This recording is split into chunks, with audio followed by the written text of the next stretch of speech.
so this Lodewijk, he was the younger one. He was 28 at the time. He was with the group, and basically what happened was that there was a slight response. There was a slight softening of the requirements of treatment of the Protestants in Holland. But at the same time, there were also this, what you see here on the paintings, there were councils of turmoil, if you translate it 100%. And they were very harsh. Basically what they did is they basically tried to purge the system of any let's say, revolting people. Any people that wanted to do something else. So they put them before this council, and whoever you were, if you were with the group that pleaded for the fate of the Protestants, then you would be punished and you would be beheaded, dispossessed. William of Orange was dispossessed. His son was taken from him, and he never saw him again. He wasn't killed, but he was brought to Spain and kept in captivity. And all by this guy. This is Mr. Toledo. And that was horrible, and people really hated it. And at that time, you had a lot of small revolts of the bums, let's say. But let's say a big turmoil came when this guy from Toledo, he came to Holland, and they introduced a flat tax over all transactions. Basically, they introduced a VAT of 10%.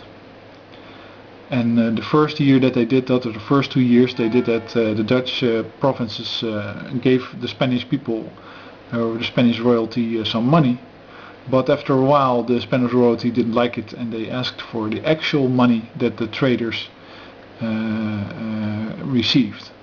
So not, let's say, a lower rounded number, let's say a wholesale number, but the actual. And people didn't like it so much, because they knew that all the money would go to the church, and the churches were very rich, and that was basically the bastion of power at that time. So they stormed the churches. It was often seen as a religious thing, but it's also basically a thing against what's the power structure at the moment. Who are in charge of all the money? Who are taking care of all that? And why aren't they giving this to us? And why are they expecting us to pay them money, while they are also suppressing, beheading, quartering and killing everybody? It's not fair. So they didn't like it very much, and they had a big riot. And but by that time, William of Orange, he basically decided, if you steal my son, and if you take all my possessions, then even though I don't have any possessions in Holland, he never did at that time, I will enable people to fight. And he was regarded very highly. And he wrote these letters that allowed ships to raid cities and fight. And by doing that, he basically started the 80-year war, which and they fought for 80 years. And afterwards, the Spanish guy, this guy Toledo, basically they ran out of money. And of course, if you have a rich Holland that provides a lot of income,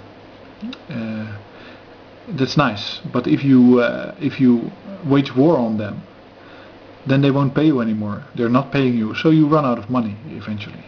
And that's what he did. And what happened was that the Spanish soldiers rioted against the fact that they didn't get paid, and that weakness was the fatal weakness of the Spanish occupation, and they got chased out of the country.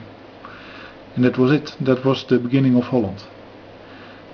And I don't know what the moral of this story is, but I think it's nice to see that first of all there were people that didn't like religious intolerance, and second of all that it doesn't really help if you make a big distinction and you insult people, because they will just take that insult and turn it as a matter of identity and pride, and fight you, because it's not, there's no reason to be to divide society and to let one group of people suffer under another group of people.